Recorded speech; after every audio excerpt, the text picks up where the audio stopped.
नमो नमः दर्शकों, कैसे हैं आप सब। बहुत बहुत स्वागत है आपका आपके अपने YouTube चैनल रीति रिवाज विजेता में। दर्शकों, आज हम बात करने वाले हैं जो हमारा अभी जो त्यौहार आ रहा है, जिसको हम दूबड़ी साते के नाम से जानते हैं, दूबड़ी आठे के नाम से जानते हैं और संतान सप्तमी व्रत के नाम से भी जानते हैं। ये जो तीनों व्रत जो होते हैं दोस्तों, इसमें सिमिलैरिटी है, बहुत ही थोड़ा ही फर्क होता है, क्योंकि अलग अलग क्षेत्रों में ये अलग अलग अपने रीति रिवाज के हिसाब से मनाए जाते हैं। तो मैं आपको तीनों किस तरीके से मनाते हैं, किस तरीके से आपको उसमें तैयारियां करनी है, वो मैं आपको बताने वाली हूँ। तो प्लीज़ वीडियो पूरा अंत तक देखिएगा।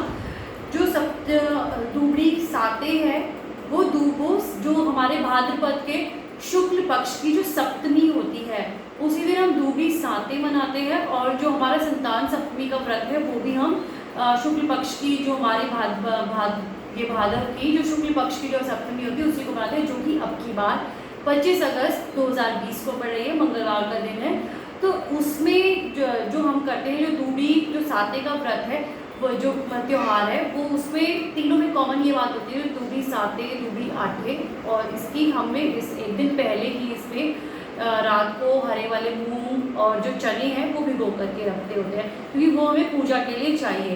तो दूबड़ी साते के लिए आपको इसके साथ साथ में एक धागा भी चाहिए होता है। इसमें धागे का बहुत महत्व होता है दोस्तों। दूबड़ी साते का मैं आपको बता रही हूँ।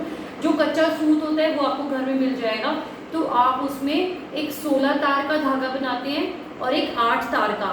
16 तार मतलब आप 16 धागे ले लीजिए, एक सेम लेंथ ले लीजिए 16 धागों की, ऊपर से एक नॉट लगाइए, एक गांठ लगा दीजिए 16 जो तारे हैं जोड़ के, और फिर उसमें 16 ही गांठ लगानी है आपको। तो एक धागा ये बनाया जाता है। ऐसे ही आप कच्चा सूत लेके 8 अलग अलग तारों को इकट्ठा बांध दीजिए और उसमें 8 गांठ लगा दीजिए। तो 2 धागे बनाते हैं, 16 तार का और 8 तार का। तो दूबड़ी साते वाले दिन ये धागे बनाए जाते हैं। एक दिन पहले ही आप शाम को बना के रख सकते हैं। नेक्स्ट डे पूजा की जाती है। तो पूजा का जो पूरा प्रोसीजर है वो मैंने आपको ऑलरेडी करके दिखाया हुआ है, वो मैं डिस्क्रिप्शन बॉक्स में डाल रही हूँ वीडियो, वो मैंने पहले से ही शेयर करा हुआ है, आप वहाँ से देख सकते हो। तो यह व्रत दूबड़ी साते वाले दिन हो गए।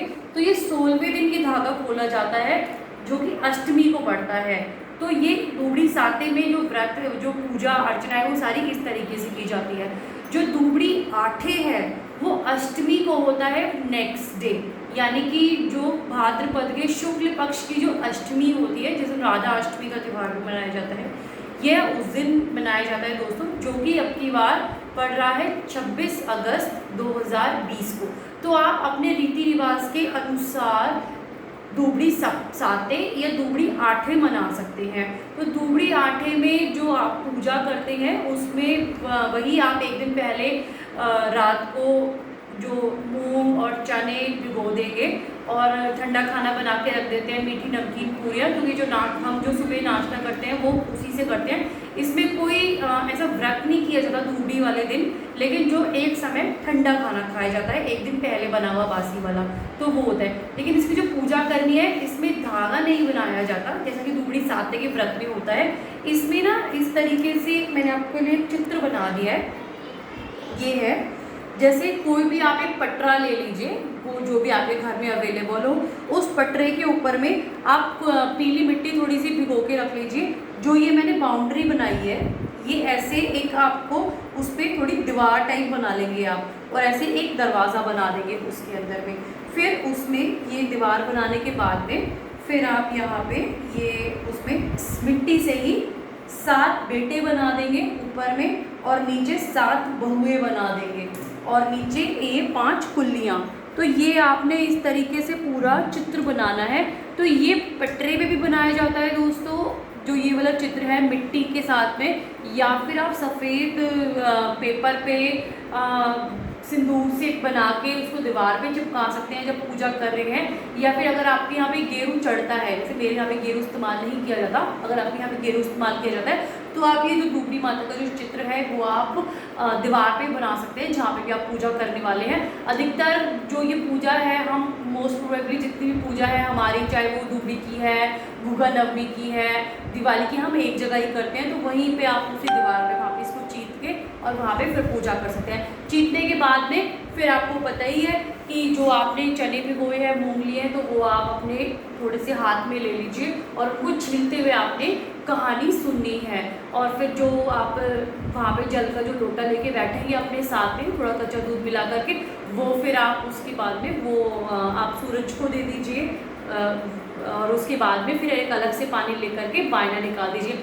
बायना दूबड़ी साते और आठे दोनों में एक तरीके से निकलता है। वही थाली में आपने हरे मूंग रखने हैं, चने रखने हैं और उसमें मीठी पूरियाँ रखनी है, फ्रूट रख सकते हैं, दूध ज़रूर रखते हैं जब भी बायना निकालते हैं, थोड़ी हल्दी रखते हैं उसमें। और जो भी आप अपने सास को साड़ी अगर देना चाहते हैं तो साड़ी रखिए, या फिर जो भी आप उस पर पैसे रख के और फिर वो उनका बायना निकाल करके उनको दीजिए, सास को दीजिए, नंद को दीजिए। तो इस तरीके से जो है हम अपनी पूरी पूजा करते हैं दूबड़ी साते की और आठे की। अब मैं आपको बताती हूँ संतान सप्तमी व्रत। संतान सप्तमी व्रत जो कि 25 अगस्त 2020 को ही है, अपने जो बच्चों की दीर्घायु के लिए किया जाता है या पुत्र प्राप्ति के लिए भी यह व्रत किया जाता है। यह निराहार रहकर ही किया जाता है। सुबह स्नान आदि से निवृत्त होने के बाद में आप जो शंकर भगवान है, माँ पार्वती है और गणेश जी महाराज है, उनकी गौर बिठा सकते हैं। मतलब मिट्टी से भी बना सकते हैं उनकी तीनों की प्रतिमा। या फिर अगर आपके पास शंकर परिवार की, शिव परिवार की अगर आपके पास फोटो है तो वो रख के भी पूजा कर सकते हैं। वो रखने के बाद में आप पंचामृत बना लीजिए और आपने जो नैवेद्य में इसमें जो मीठे गुड़ के पूड़े या जो चिल्ले बोलते हैं हम, वो बनाए जाते हैं। अब वो नैवेद्य के लिए रख लीजिए। बाकी जो पूजा है वो धूप दीप रौली मौली वहाँ पे रख करके आप कीजिए। सबसे पहले आचमन करा दीजिए पंचामृत से और फिर साफ पानी से, और उसके बाद में फिर आप वहाँ पे पूजा कीजिए।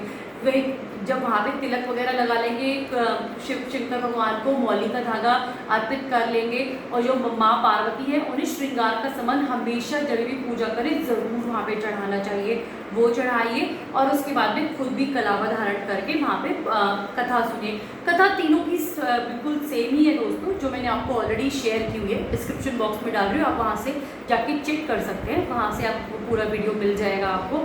वो कथा सुनने के बाद में फिर आप वही जो कथा सुनने के लिए जो जल है आपका, वो आप सूरज को दे दीजिए या गमले में डाल दीजिए।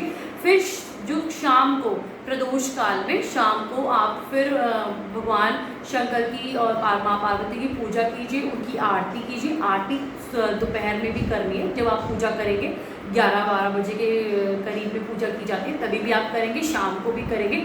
और फिर चंद्रमा को जल देने के पश्चात ही जो व्रत का पारायण किया जाता है, उसके अंदर आप वो जो मीठे पूड़े आपने बनाए आप वो तो लेंगे, ग्रहण करेंगे ही। उसके अलावा आप नॉर्मल खाना, पूरी सब्जी जो भी आपने बनाया वो आप खा सकते हैं। तो इस तरीके से ये व्रत किया जाता है। तो इसमें कन्फ्यूजन की कोई बात नहीं, मैंने आपको तीनों बता दिया है, दूबड़ी साते, दूबड़ी आठे और संतान सप्तमी। तो तीनों ही व्रत, जो तीनों ही पूजा है वो अपने बच्चों की दीर्घायु के लिए किया जाता है। तो दोस्तों इस तरीके से आप ये अपना जो त्यौहार है मना सकते हैं, और दूबड़ी माता और शंकर भगवान आपके बच्चों को दीर्घायु प्रदान करें। और मेरा वीडियो देखने के लिए धन्यवाद। और अगर आपने अभी तक मेरा चैनल सब्सक्राइब नहीं किया तो प्लीज़ प्लीज़ प्लीज़ ज़रूर सब्सक्राइब कीजिएगा। जो रेड बटन दिख रहा है उसे दबाइए, घंटी के निशान को दबाइए और ऐसे ही मेरे वीडियोज़ को देखते रहिए। नमो नमः।